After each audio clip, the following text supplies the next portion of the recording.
Hi there. This is part one of a two-part series, and the reason being I didn't want this to get too long because it's real critical that you as a leader understand what we're going to go through. We're going to talk about probably the most misunderstood calculation in the LTL industry, yet it is the most important calculation to understand as an LTL leader because of the impact it has on profitability, tremendous impact on profitability. So get your favorite beverage, sit down, kick back, and really absorb what we're going to be talking about today, and that is break-even point, break-even revenue. Okay, over my shoulder you see our old three containers again. Yeah, I'm bringing it back up, and it's the three containers we actually have as an LTL carrier. We have our revenue container, we have a variable cost container, and then we have our fixed cost container, and then once we satisfy our fixed cost, we have profitability left over. And the key relationship, as you've heard me say ad nauseum, is the relationship of variable cost to revenue. And the reason it's so critical is because it determines the contribution dollars, the contribution margin percent, and the contribution dollars you have left over to cover the fixed cost of the company, fixed cost and overhead of the company. So variable cost, let's talk about variable cost, a little refresher here. Variable cost, the definition is those are costs that are going to change with a change in output or volume. Fixed cost will not. They will remain the same within a relevant range, but they will remain the same with a change in output or volume. A good example of this is the rent on a terminal. If the terminal rent is $10,000 a month and they're putting 800 bills a day through that terminal, and tomorrow they put 840, that's not going to have any impact on the rent of the terminal. It's just going to continue to be, it's going to remain $10,000. But the key relationship that does have an impact on profitability is that variable cost as a percent of revenue. Now, variable cost, we've talked about this before. That's our P&D drivers' wages and fringes. It's our dock workers' wages and fringes. It's our line haul driver wages and fringes. And it's our mileage-related, variable mileage-related cost to put that equipment on the street each day, either as a P&D unit or as a line haul unit running through the system at night. The variable mileage related costs, some of those costs would be your fuel, it would be your fluids that go into the equipment, it would be tires, it would be tolls, it would be maintenance. Those are examples of variable costs that we incur to put a unit out into the system on a daily basis. So it's important to manage that relationship of variable cost to revenue because it does drive the contribution dollars and contribution margin percent.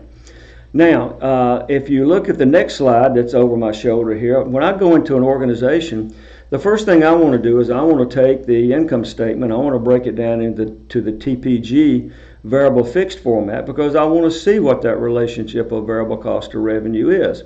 And we've talked about this before, but as a refresher, I'll make the comment that if I go in and do that and I see variable cost as a percent of revenue is 70% or above, then I don't have to go any farther. I can look at those leaders and say, you're either at break even or you're losing money.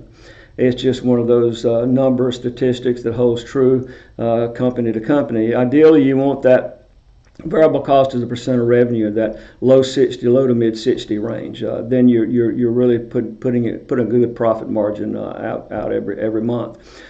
So we do want to watch that relationship of variable cost to revenue. So when I go into a carrier and I do that, I go through that operation, that analysis, typically what I see is the slide over my shoulder. You'll see revenue increase, and you'll see that variable cost line track right along with it, pretty close. So it may go down a little bit, but it's not going to get the separation that you really want to get between those two lines. And typically that's because the carrier is using outdated measurements to measure productivity or output, such as wages as a percent of revenue, or stops per trip, or stops per hour, or pounds per man hour. All of those are just too macro. They're too in the mix.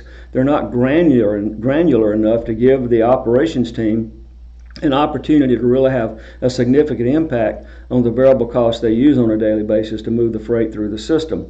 So typically I see this relationship of the revenue and variable cost line tracking pretty close to each other. Now the next slide, this is really what you want to see.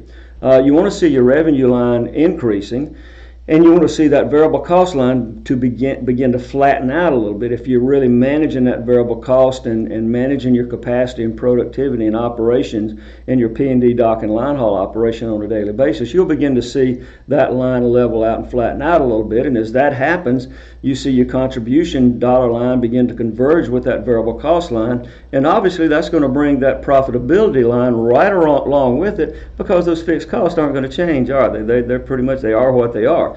Oh, a 20-day versus a 23-day month will have some impact, but overall on a per-day basis, they're not going to change that much. So you want, this is the relationship you want to see if you're doing a good job of managing that variable cost on a day-to-day basis. Now, I've mentioned this before, but we're going to have another refresher on this. I've stated before that the early warning signals for an LTL carrier is really two. That is the variable cost as a percent of revenue and your contribution dollars per shipment. Those are your early warning signals as an LTL carrier, because if your variable cost as a percent of revenue line is increasing, then the contribution dollars you have left over to cover fixed costs and overhead of the company is going to be decreasing. If you see your contribution dollars per shipment begin to decline and go down, then you have to handle more shipments to generate the same level of contribution that you were getting before the contribution dollars per shipment declined on you.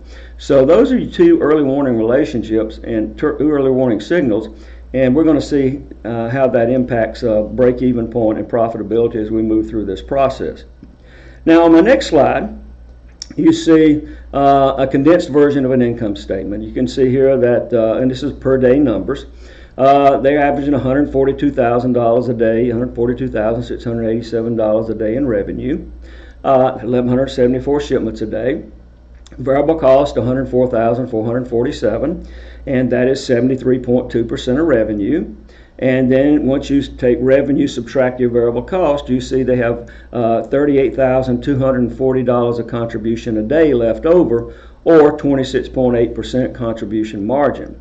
Now the fixed and semi-fixed costs are running $44,518 a day, and that is 31.2% of revenue. So when you add the variable cost and the fixed cost together, you see that the total cost for the company is $148,965 a day. So revenue less expenses shows that they had an operating loss of $6,278 a day. They had a 104.4 operating ratio. Revenue per shipment was $121.54, and variable cost per shipment was $88.97.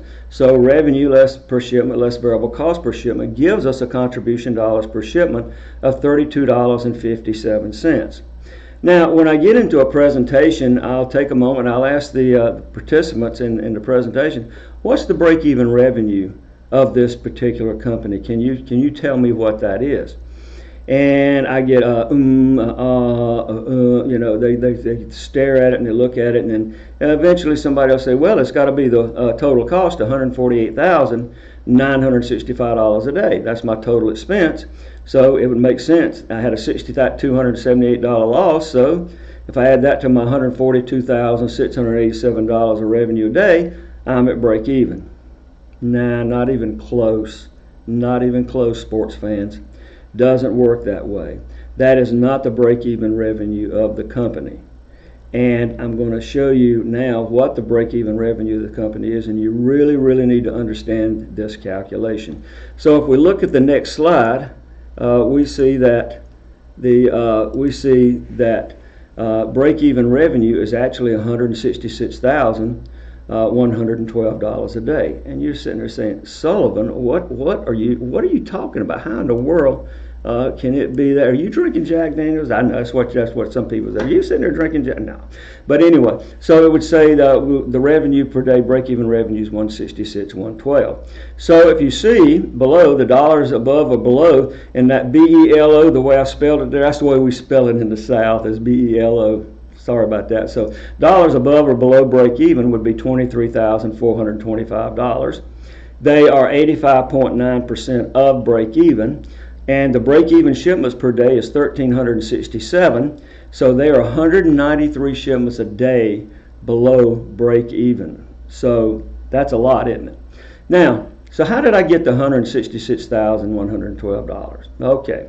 Well, if you go up and look at the top part of the income statement, you'll see that variable cost was 73.2%. So that tells us that it takes 73.2 cents of every revenue dollar to cover the variable cost of the company. Now think about that. It takes 73.2 cents of every revenue dollar to cover the variable cost of the company. So if you take a dollar and you subtract 73.2 cents, what do you got left? I've got 26.8 cents left over once I use that 73.2 cents to cover variable cost. Now, so that's it. That's all I've got left to cover what? My fixed and semi-fixed cost of $44,518 a day. So I've covered my variable cost, but now I've only got 26.8 cents left over to cover $44,518 of fixed and semi-fixed cost. So if I take my $44,518 and I divide that by 0.2680, it's telling me that I have to have $166,112 to cover that of revenue to cover that $44,518, because 73.2 cents of every revenue dollar is consumed by variable cost.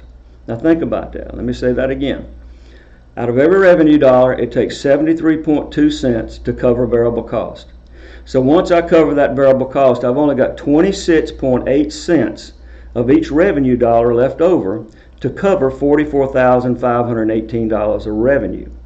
So if I take my $44,518 of revenue, divide that by my 0.2680, I need $166,112 of revenue to cover the total cost of the company, because 73.2 cents of it is consumed by variable cost. So there is your key relationship confirmation. The lower that variable cost as a percent of revenue, the higher your contribution dollars are going to be, and the higher that contribution percent is going to be, contribution margin percent is going to be, and the quicker, the faster you cover the fixed cost and semi-fixed cost of the company, and then you have what's left over is the profitability of your company. Now, if you look at the next slide, you can see that's pretty significant. Given that level of variable cost of revenue, they have to grow their revenue 16.42%, or $23,425 a day just to break even. And that is an additional 193 shipments. So that's a lot, isn't it, sports fans? That's hard to do. And here's where they get in trouble. Here's what happens by not understanding this, is that as revenue increases, and as I said in an earlier video, revenue loses its identity once it hits a terminal. It becomes shipments. It becomes work they have to perform at the terminal level in terms of P&D, dock, and line haul operations. And then because of the outdated macro measurements used to manage productivity at the terminal level and at the company level, what happens is you begin to see hours increase, you begin to see overtime increase, and not the good overtime, the bad overtime. You'll see supervisors and managers saying, I need more drivers, I need more dock workers, I need more of this, I need more of that. And what happens is that variable cost container will begin climbing at a faster rate than the revenue container. Contribution dollars are less, fixed cost is not being covered now, and you have a whole host of problems you've got to deal with, and it gets worse. Then that's where you get in the scenario of trying to increase your revenue. So I need more revenue, and it doesn't work, and it never will, because you don't have a system in place that's granular enough to give operations an opportunity to control that variable cost on a day-to-day basis. That's what I call chasing expenses with more revenue. And it's put many a carrier out of business because they didn't understand the impact of break even on their company and on their individual terminals. So next week what we're going to do, we're going to look at some scenarios that'll drive this this closer to home even further. You'll better understand the impact this relationship has, this variable cost as a percent of revenue has. We're going to look at some different revenue and variable cost scenarios and the impact it has on profitability. So until next week, do your homework. Understand this calculation. Look at this video a couple of times if you need to, but understand the calculation, and next week we'll pick up where we left off and we'll do some what if scenarios that'll help you better understand why this is such a crucial measurement that you need to understand as an LTL leader, and you need to have the tools and the system that gives you the opportunity to manage that relationship of variable cost to revenue. It is the quality and quantity of the revenue, and it's the variable cost operations uses to move that revenue through the system in the form of shipments. So until next week, do your homework. I'm watching you. Thanks, and we'll catch you next week. Thanks a lot.